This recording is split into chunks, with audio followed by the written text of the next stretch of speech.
My name's Abi. I'm one of the community engagement event coordinators here at Seeds, along with Lily, who's also here. Hey, Lily. Hi, I'm Lily. I use she or they pronouns. I'm a sophomore history major. Um, and yeah, I work with Abi co-coordinating events with Seeds. So thank you all for being here. And this is Anne, who planned this event with me and is the social science librarian here at Reed. And I'm very happy to introduce Izear and Fernando from Holla Mentors. Yeah, yeah, absolutely. So Yeah. my name is Azir. I am the match coordinator for Holla Mentors. And pretty much that means I just provide support, wraparound support services to our mentors, to our families, and to our students.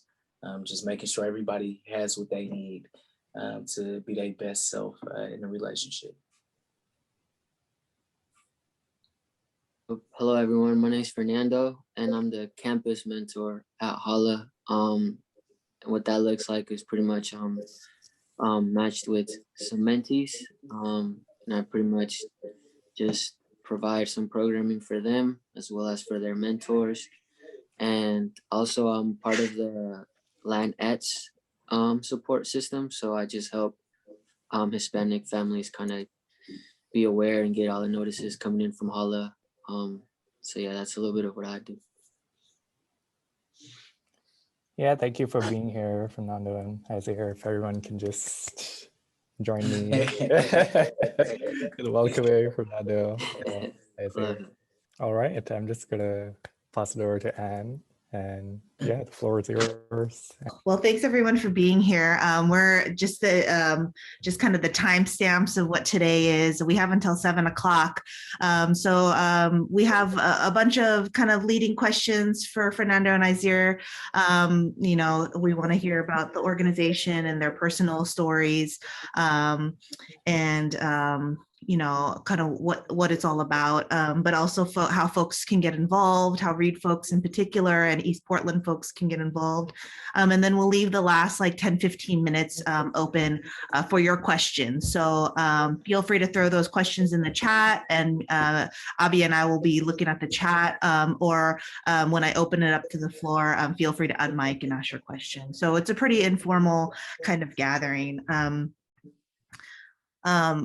To kick it off, and the two of you, I know that you probably just go back and forth, but what we want to know is kind of like, tell us about Holla, assuming that a lot of us have, maybe seen your website, but don't know too much about what Holla, and maybe how it started and kind of why, like the background of it, Holla. Yeah, I can start with that. So I would say Holla started in 2013, officially at Alder Elementary School. That was the first school that we were at. There were two mentors at that time. One of them was two male mentors, a brother and then myself. We started out, we was the first two at Alder Elementary School. And they liked the work that we was doing. We continued to bring in more mentors and more volunteers. And it really has just snowballed kind of into what it is today. And you said some background about Holla as well. Yeah, so I would say that Holla, as far as like our mission and what we do is we recognize the power and the potential of Black and Brown youth, which pretty much in a statement is like, it's like that phrase, if you give a person a fish, you feed them for a day. If you teach them how to fish, you feed them for a lifetime. And really, we're just trying to expose them and to as many opportunities as we can. So we have a lot of wraparound services such as like sports team, arts programs, things of that nature. All of that is great. We love the arts. We love people being expressive, but one of the things that we say as coaches is not everybody's going to the WNBA, or not everybody's going to the NBA. right? And then if you do go, you're only going to be there for so long. There's life after that, and a part of that is being, just a good person, that can give to the community, uplift the community. So we're just trying to plant seeds and recognize the potential of our kids and our families, specifically and culturally, black and brown youth, with the disparity gaps in the education field, in certain professions, and things like that. We really want to focus in on them, letting their light shines, so that they can tell their own story, equipping folks with the tools that they need to speak for themselves and to sustain themselves. Yeah, so just Izear explained it great.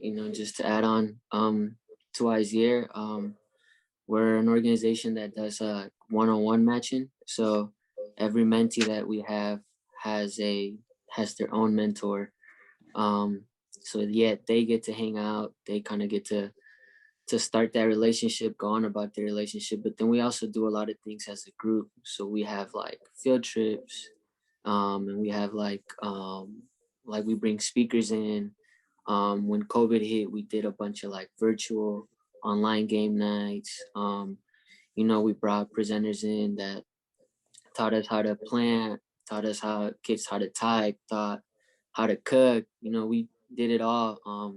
So it's just like the kids don't only get that one-on-one match with their mentor, but they also get to experience like how to be in an environment with other mentees their age and other mentors, so that they're able to learn a lot of group skills and leadership skills. And that's kind of what it is for the kids. It's building that relationship. It's being exposed to other brown and black mentors or mentors of color or presenters of color, so they can see that they can do whatever it is that they really want to do. And apart from that, and kind of because of COVID, our work also shifted into like families. So not only do we work with the mentees, but we also help provide for families, help them with help them pay their bills, help them with rental assistance. Every other week we do like a food box that we distribute to each family. So just the more mentors that we get, the more volunteers we get, obviously the more hands we have, and we're able to like express ourselves. How does the mentorship program work? I mean, like, are you working with schools, and like how many of these mentees get chosen, or like what is the process around that? Yeah, so logistically, we are stationed at 8 schools, I believe, within the city. I believe that we have 3 schools in the Northeast, and then the other 5 are out in Southeast Portland. The other 4 to 5 are out in Southeast Portland. And we have working relationships with each one of the schools, with counselors specifically that work with our students, being that we don't have a our campus mentor role. Fernando's role doesn't involve him managing a caseload or a profile of 40 students over a school year. It's more so we have 5 to 8 students at this school. So we are in communication with the vice principal, with counselors, and other coordinators, community members or community partners in the school, to advocate on behalf of the child, get them involved in other activities, and then also track academic progress, to track attendance, and then also behavior as well. Make sure that those 3 areas we constantly checking in on, making sure that everything's all right. And then you said the process for getting started as a mentor. Yeah, so we do our enrollment and application process in the spring. So if there's anybody out there that may be interested, I'll make sure to drop the link in the chat for the application if anybody does want to fill out an app to become a mentor. But that process happens in the spring. We usually start taking applications now. We start conducting interviews, interviewing mentors, potential mentors, running background checks, and then also we have a process where we do the same with the students. So we match based on genders. We don't want to cross match genders. We don't want to put a young lady with a older man, for them to be alone for hours on end, just for obvious reasons. So we try to match folks with students and youth that have the same interest as a mentor, or a mentor that has the same interest as a youth. So if you say that I'm a very active person, I like rock climbing, I like to go for hiking, I like sports activities, we're gonna try to put you with somebody that likes some of those same things, or that could be potentially interested in learning about those things. That way, we're not matching an introvert with an extrovert who have nothing in common. And 3 weeks in, 3 months in, 2 to 3 months in, they feeling like it's just not working. So we interviewed the kids as well to figure out what type of mentor that they like, and gather that information from them, and then also from the families. We take into their consideration as far as what type of mentor that they want working with their child, um, and things of that nature. So that's the application process. And then in the spring, September 28th, we have an all-day training. It's usually about an 8-hour training, which we only do once a year for new mentors. And we do not match mentors who have not attended that training, just because we onboard so much information, so much of our service model and program model is implemented in that day. We have our CEO come in, and our founder, to tell his story as to why he actually started this, which is an incredible story. I really hope that you all get to hear him tell that one day. But also safety concerns. You become a mandatory reporter at that point. So just some very necessary components to make sure that everybody is safe, everybody is getting the most out of the relationship. So we don't match people that do not attend that all-day training. And again, that's September 28th. So even if you got your mentor application in on the 27th, make sure that you're there on the 28th, no matter what. And you can definitely get in. So that's how that works. And then we start the program, and new mentors are matched with their mentees the first week of the fall. Usually about that first week of September, first to second week of September, first 2 weeks of school, mentors or mentees are officially matched, and then we start the cycle all over again. Yeah, we want to hear a little bit about your folks' kind of like origin stories or personal stories, in terms of how you got involved in Holla in the first place. If you have been involved in mentorship from before,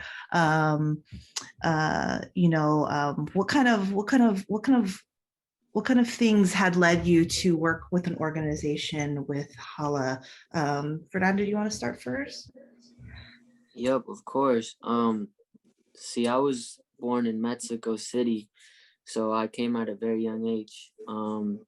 But just growing up, I've lived in Portland most of my life, Northeast Portland to be exact. So just growing up here, I've got to kind of witness like the good and the bad that came from being somebody of color. And, just got to soak it all in, got to be, navigate through being the first member in my family to kind of go to school and, aspire to graduate high school and go to college. And, a lot of the kids that we work on, they're in that similar situation. So we're able to kind of relate to their stories. So for me, that's kind of what it was. It was just navigating life. I never really knew what it is I wanted to do. For me, pretty much all I did growing up was play soccer. And, because of soccer, I got to go to college. And then there was a point where, like Izear said, not everyone can make it to the league. So it was like, okay, I can't play soccer no more. I got to, what's next to come for me. So then I started taking courses. I studied at Warner Pacific. So I started taking courses on social science and human development. And then I just realized that I became very intrigued in like the way that the mind works with students, and how students who don't have like the financial resources or don't have all the appropriate tools miss out on a lot of opportunities. So that's kind of what it was that I was intended for. I was like, man, I want to be somebody that can help these students that have the appropriate mindset, but that might just not have the necessary tools to get to where it is that they want to be.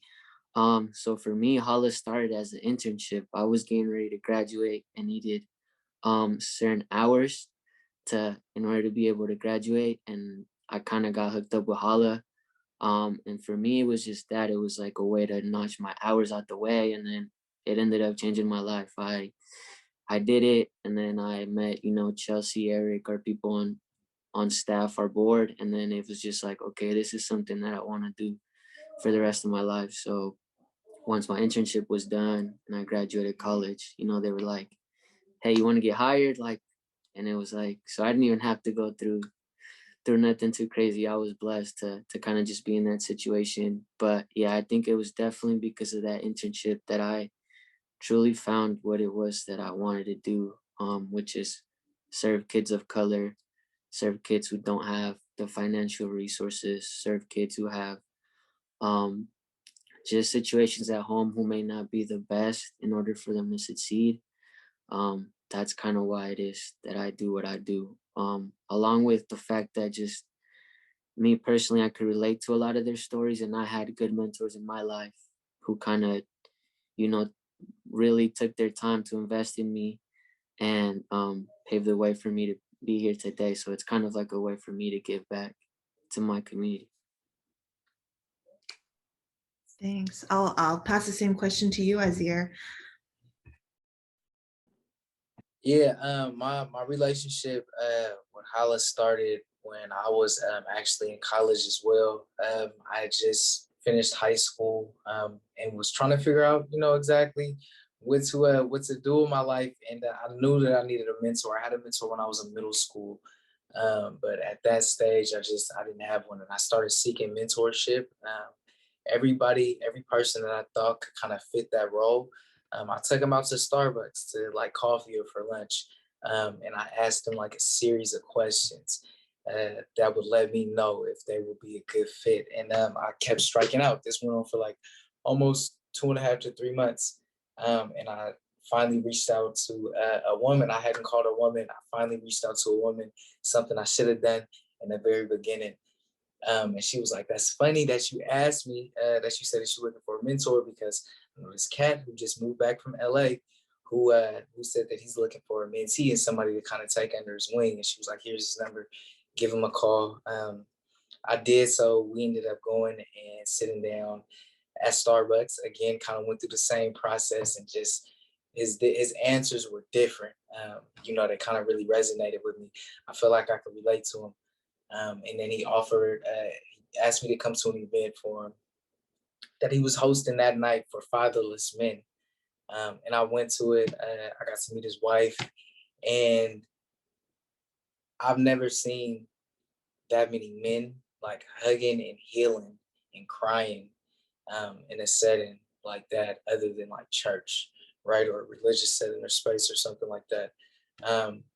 And he got up and he spoke and he moved the room, and I appreciated his genuineness and his authenticity. And you know, it turned out to be Eric Knox, who's the CEO of Holla Mentors, and he offered me a position coaching girls basketball. I was like, never, no way. And then he talked me into doing that, and it kind of just snowballed from there into what it is today. You know, so that's kind of been my relationship. Eric has been my mentor for for almost 10 years now. And I've been a part of Holla for almost 10 years now. That's so neat that you reaching out and trying to find a mentor leads you to become a mentor. Right. Right. Yeah.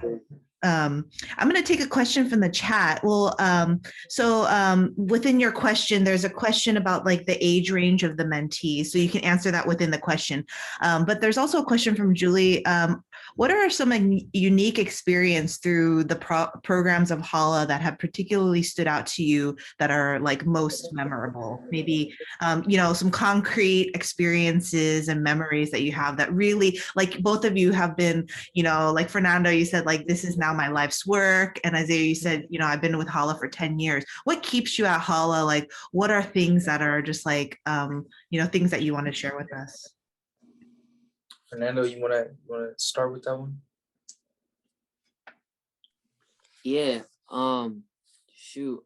There's a few for sure. I would say just yeah, there's a few that resonate with me about like just a safe space, providing a safe space for children, letting them know that it's okay to mess up.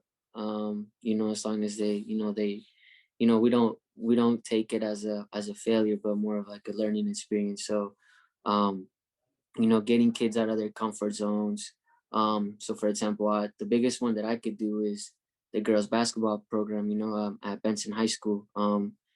It was a basketball team full of girls of color that no one, would have bet a dime for them to win. And you're talking about the 6A, championship, which is the highest, level of high school play that you can play in the state of Oregon. And then you're playing against all these schools who have financially all the resources in the world to have this many coaches and this many training skills and drills and all of this. And then you place them against this group of girls that Eric started at Benson, who made and not came from none of that, wealthy environment, but that they were just hungry to be somebody, and they ended up winning a state championship. You would have never guessed that a group of girls from Northeast Portland or North Portland, would have won a 6A state championship. And now from that group that won that championship, you had about 6 girls go with full rides to college. I think 4 of them went to go play D1 basketball. And it was like, those are the stories that take it for me, because it's always like the underdogs, people that don't bet nothing for you to be successful, but you show them that it doesn't matter where you come from or what you have or what you don't have, but if you work hard, you're going to succeed. And that's kind of what it was. That's the biggest one that I can take. Isaiah, if you have another one. Yeah, what Fernando just said, y'all, it's really a movie. That story that he just said, it's a movie. It's like Coach Carter.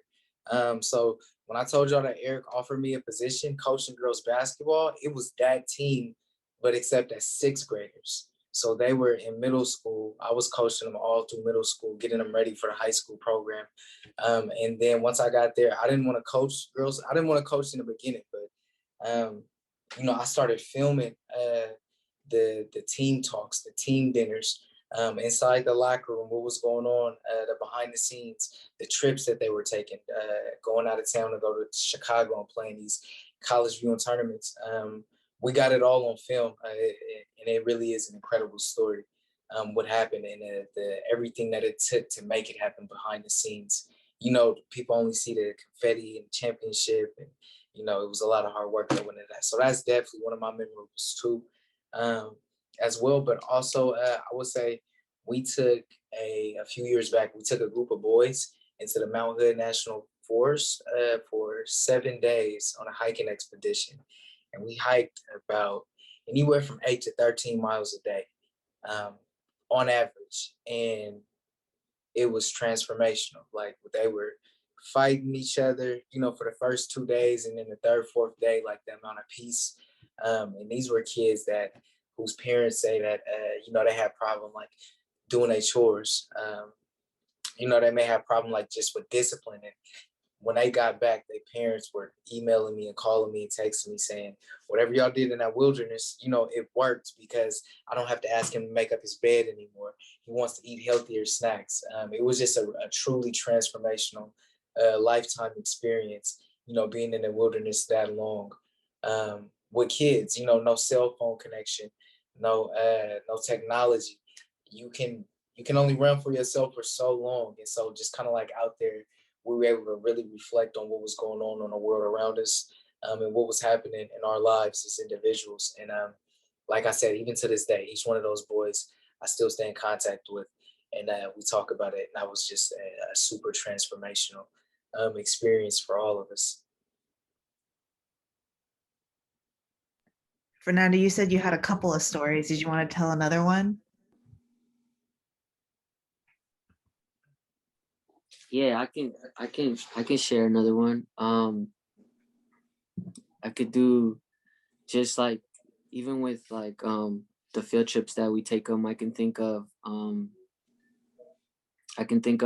we took a nursing trip, or we took a field trip to UP, University of Portland, and checked out their nursing facilities.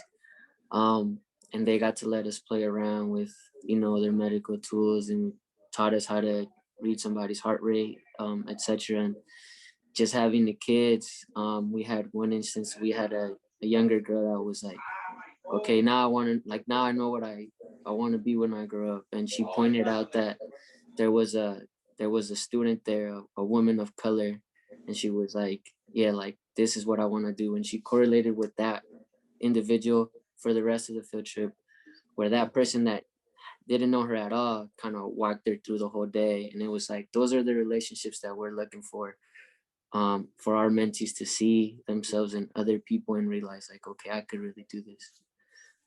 So that's just another one of the bunch. Yeah. So you mentioned, both of you mentioned early on that, COVID has really, yeah, I mean, COVID in general, like the whole world, right, flipped our lives upside down, but especially for communities of color. How can you guys talk a little bit about how Holla, you mentioned like supporting students, and and then when COVID hit, it became kind of a more holistic support system for their families and the larger community. Can you guys talk about kind of these COVID specific things that Hollow jumped in and tried to fill? Yep. We have those numbers. Izear, do you have those numbers?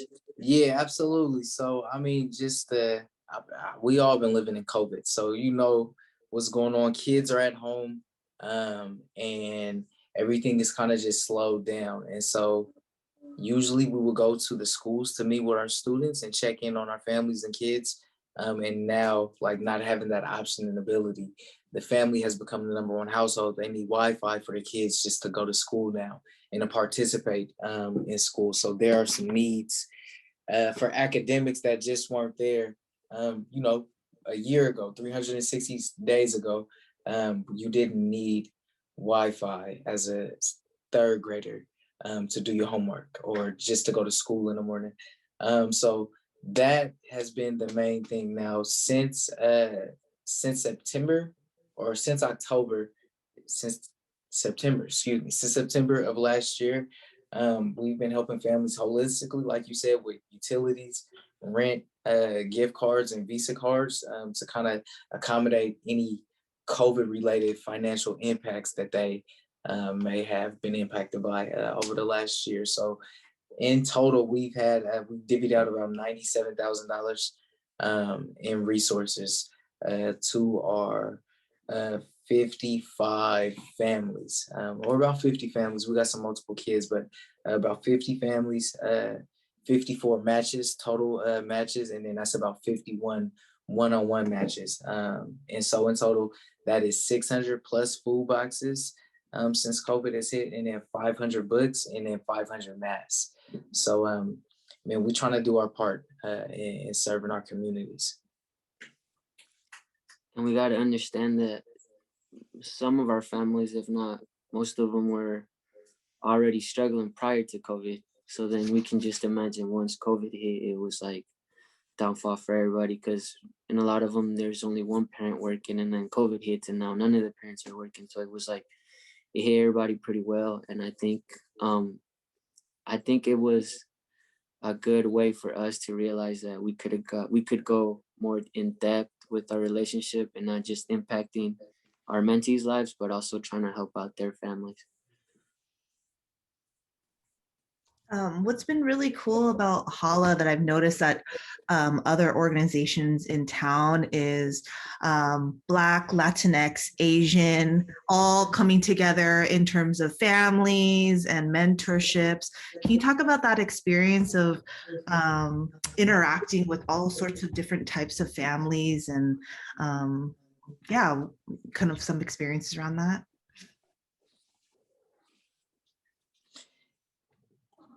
You want to stab at that one, Fernando?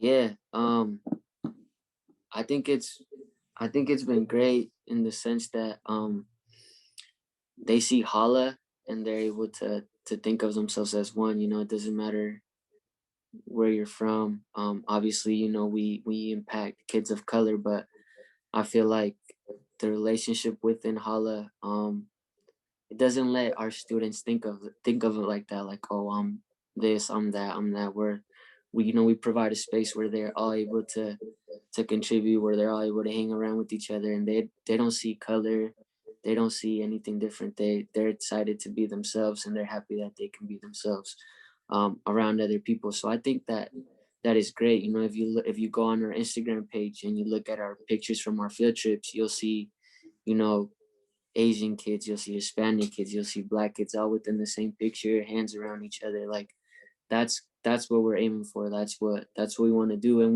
we also see it in our mentors. You know, we have mentors of color, and then we also have mentors that are white, and that's okay. We do a mentor night once a month. So every first Monday of the month, we meet as mentors. Prior to COVID, it was in person. We would meet and have dinner together. Now it's all virtual, but still, like, we can spend, what is that, Azir, like 2.5 hours of just talking, and everyone goes up and shares like how things are going with their mentee, and then they'll be like, oh, I have a question about this, and then next thing you know, somebody else will be like, I have that same question. And it could be, you know, people from different parts of the world that are our mentors, but yet the way that their mentorship is it's all the same. So I think it's awesome how we can all correlate our stories and kind of come together, not really thinking of where we're from, but I think that's all because it's just a safe space that we provide, where we kind of let everybody feel comfortable. And you know, we teach each other, like, if there's a holiday that somebody celebrates that the other person has no idea about, you know, we say, hey, what is it? And we let them teach us, because, you know, we're all still learning every day. So stuff like that is like intriguing to us, learning about each other, you know, what we celebrate, our culture, our birthdays. Like, we're big on knowing about each other and knowing about our kids. Man, that was beautifully expressed, Fernando. I would just say, just the representation is just really important for Holla, making sure that our mission is reflected in our staff, and also in our mentors and our families that we serve. Like, if I was to take a picture of everybody in here and send it to you, more than likely the first thing that you would look at is yourself in the picture. Like, yeah, that doesn't mean that you vain or that you into yourself or whatever the case is, but it's you're likely to look for things that you can relate with in spaces that you occupy. And if you don't see that, right, you're less likely to fully engage with that space, because there's nothing around you that you can connect to, right? So that's really, you know, how we want to make sure that everybody's in a picture. You know, that we include everybody, and everybody gets a chance to be seen, to be heard, and to be felt. Absolutely. Yeah, I love that space to be seen, and not just for the students that you're mentoring, but for the mentors themselves and their communities and the families. That's right. We had a question come in about how do you you know, like, I feel Holla is such a giving organization. You know, you're in the community, you're working with families. What is the boundaries around that, and how do you prevent yourself from burnout? You know, you're working in the community, you're working for families. It's during COVID. How do you deal? Like, you know, we really want to know.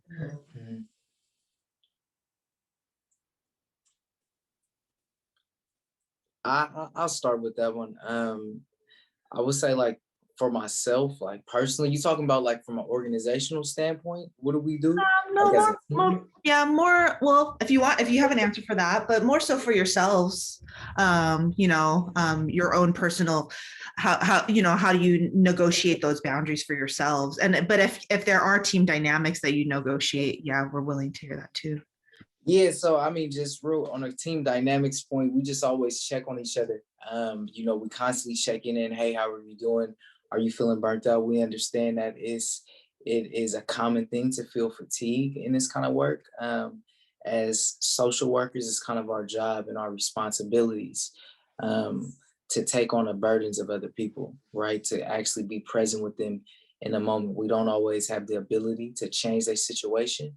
But sometimes somebody just having someone to talk to, they can talk through their own problems, right? But that's up to us to kind of harness that, whether that's good energy or bad energy, and that we can experience fatigue from that.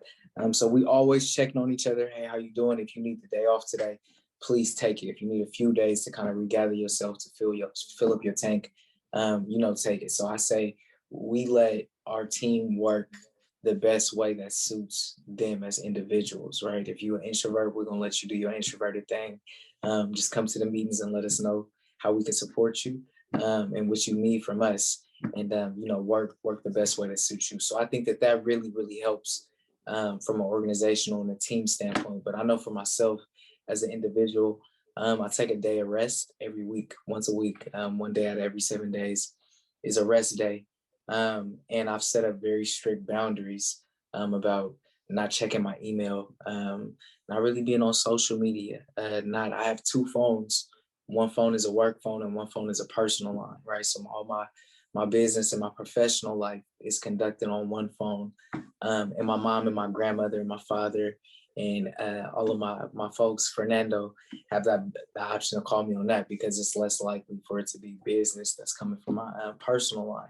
And I turn off my work phone on that day as well, just so that I'm not tempted to go back on that. And that goes with like really doing like any type of major work. It's really a day to kind of reset and recharge my batteries so that I can, give for the next 6 days again. So, and that's really been a tremendous help. I experienced burnout many times before I actually started implementing that into a weekly routine. I love that. I've never heard that before, of a work and a personal phone and turning off the work phone. I love boundaries and I love hearing that. Yeah, what do you do, Fernando? Yeah, that's actually something that I remember I would struggle with at the beginning, when I started working, and more than anything was just some of the stories you hear, with the kids and their families, and not always having an answer and always thinking that you need an answer. Just difficult situations that, families going through and it's out of your hands, and thinking like, oh shoot, I gotta find them this, or I gotta do this for them.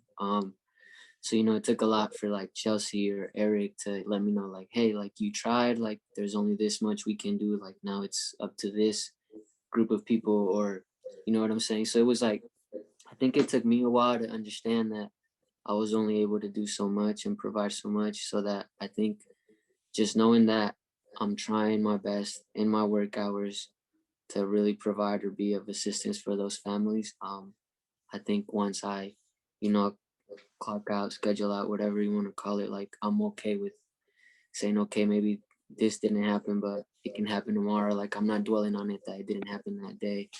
And then like I'm just big on, like I'm big on sports, like going on walks. I do stuff like that. I like to work out, just things that I like. I think is important to kind of self-care as a team. Something that we do on Mondays as well, when we do Mentor Mondays, is we brought like Amani on board, Sasha on board. I wish I remember their last name so that I could share them to you guys, but they teach us skills on like stress-free self-care, and just a bunch of like innovating ways and ideas to like disconnect from work once work is done and be able to attend your family, because sometimes we carry those stories from work and then we let them kind of mess the rest of our days up. So that has been really helpful for me, because that was something that I struggled with a lot. Now I'm pretty good at being able to, differentiate things and then know that, okay, now I'm coming home. Now I can go work out, watch TV, go play soccer, whatever. And not have to stress about what was going on at work today. You know what, and Fernando, just to piggyback off that, I heard a really good one. Somebody told me, and I started practicing it as well, but at the end of the day, if I had a really long, stressful day, to wash my hands and like use it as a moment to kind of like wash the day off of me, or like the bad energy, like literally, take 2 minutes to wash my hands real good and just, just breathing into the sink, getting it all off me. So thank you for those practices. I'm a big proponent of the hot bath. Listen, everyone has their own Right. I know we could probably talk for the next hour, right, on how we should be taking care of ourselves and how, but I appreciate you folks, sharing about how much you do, but also how much Holla is also putting practice into place and process into place to make sure that your mentors and the staff and the board are all taking care of each other and yourselves as well. I want to open up this time. We have about 10 more minutes. I want to open up this time for anyone to ask questions, follow-up questions.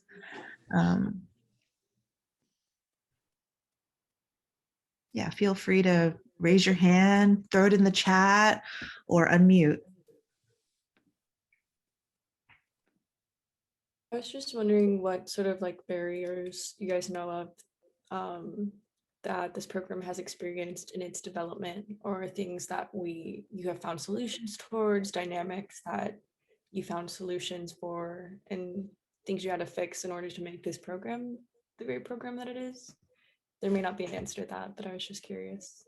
Oh man, I mean, it's been so much. I mean, what haven't we had to weather almost at this point? We've had financial struggles where literally we thought that the company wasn't going to survive for another year. A few years ago, man, we've had canceristic individuals that we've hired, that almost took us out internally because they just brought a negative energy and very divisional type of person, to cause problems within the team and the organization.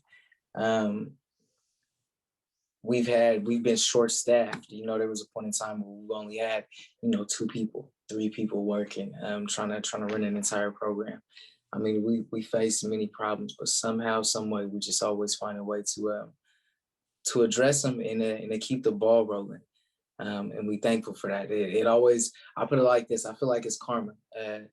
Anytime that we need something, we get it. Something that we need. We don't always get the things that we want, but anytime we need something to continue to do what we do, a way is always made. A volunteer or a donor comes out of nowhere, or a campaign margin, or somebody to donate campaign dollars. Anything like, everything that we need, our needs are always met somehow, some way. But we've had to overcome, I mean, man, just about every obstacle that any organization has to fight through. And especially with us being a culturally specific organization, we really fight the we are discriminatory card a lot within the school zones.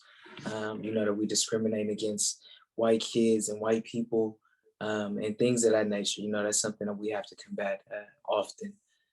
So if that answers your question a little bit. We recently just had a big one. Most of you may not know, but we're hopeful to start a charter school in the following year. We have a proposal in to start our own charter school for kids of color. And when we brought this idea up at the beginning of this year, they were so quick to cancel us because we had no data to show for our kids. But there's no numbers to represent what we do with their kids. It's all relational. So it was so hard for districts to understand that it's not about a test score for us. It's about the relationship that we have with our mentees. So we kept hearing, no, it's not gonna happen. And then they kept throwing different things at us, where me and Izear eventually we had to go and knock over 600 apartment complexes. We got how many signatures? So we needed a turnout of almost 300 to reflect. I think that they said that we needed about 3 times as many students as we needed 3 times as many people to say that they would enroll their kids into our school as we actually had anticipated for open enrollment date. So we needed almost 300 applicants. And I'll put it like this: for every 5 doors that we knocked, one said yes. So it was an extreme amount of door knocking, but that was a problem. You know, they literally wouldn't approve us unless we had the community reflection saying that we support you and we will enroll our kids into your school. You know, we had to solve that problem. Like Fernando said, that took me and him, you know, knocking on over 600 doors within the span of a week and a half to get it done. That's a lot of doors. Yeah, absolutely. But yeah, now the proposal's in, so like, you know, we're anxious to see what else they throw at us.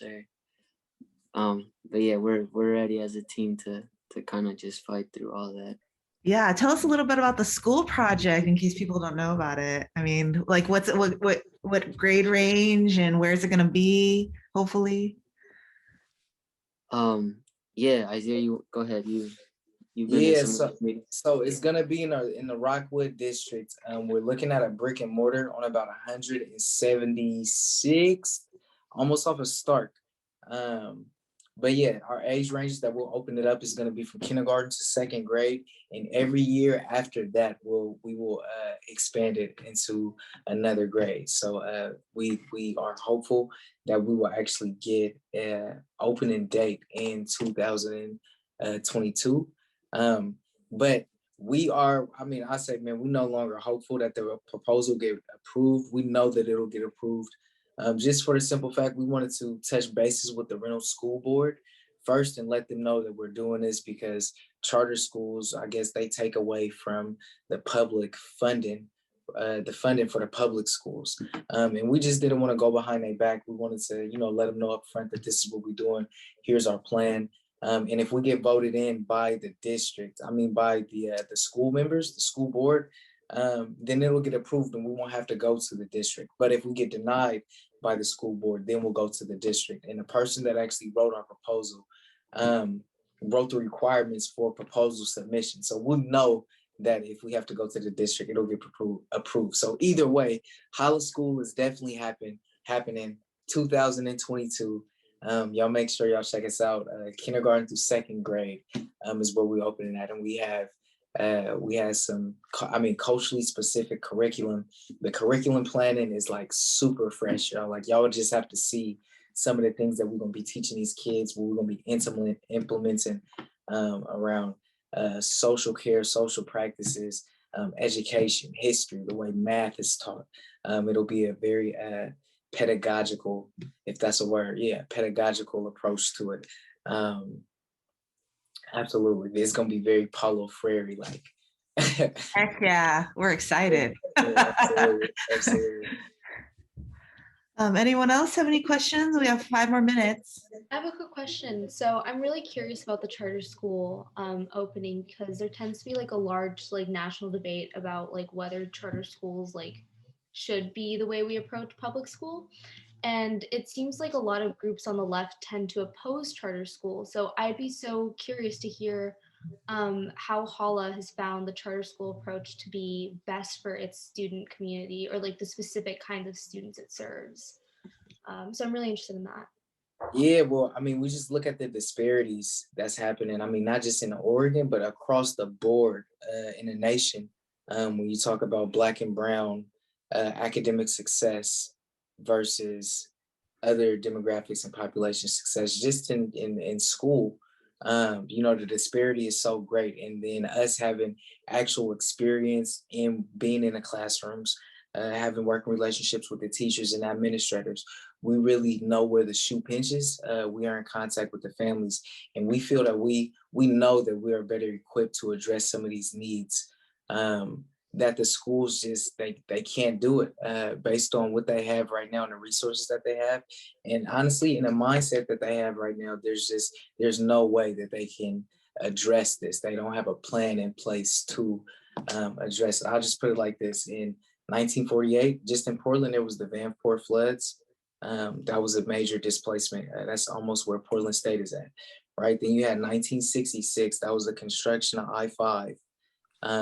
They built that through the city. They knocked down like a tremendous amount of homes, gave people pennies on the dollars for their investments. and built I-5, and then the same thing with Emmanuel Hospital, and then the most recent gentrification in 2000. It hasn't been enough time in the city. That's all within the last 70 years. There hasn't been enough time for folks, for our communities to ground themselves and to get strong and rooted in what we're trying to do, because every 15 years or so, we're being moved and forced out of the neighborhoods that we're building and creating. And so we understand that. I'm not sure if the school district understands that, but we know that we're more well equipped to address some of these very specific components of our children's lives that are just not being spoken into, they're not being tapped into.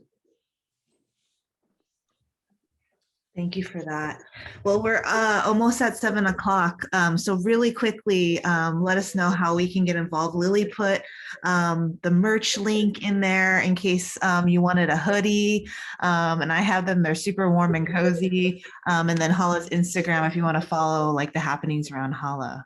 But we really appreciate you, Fernando and Izear, for coming and spending time with Seeds in the library and Read. And thank you all for coming.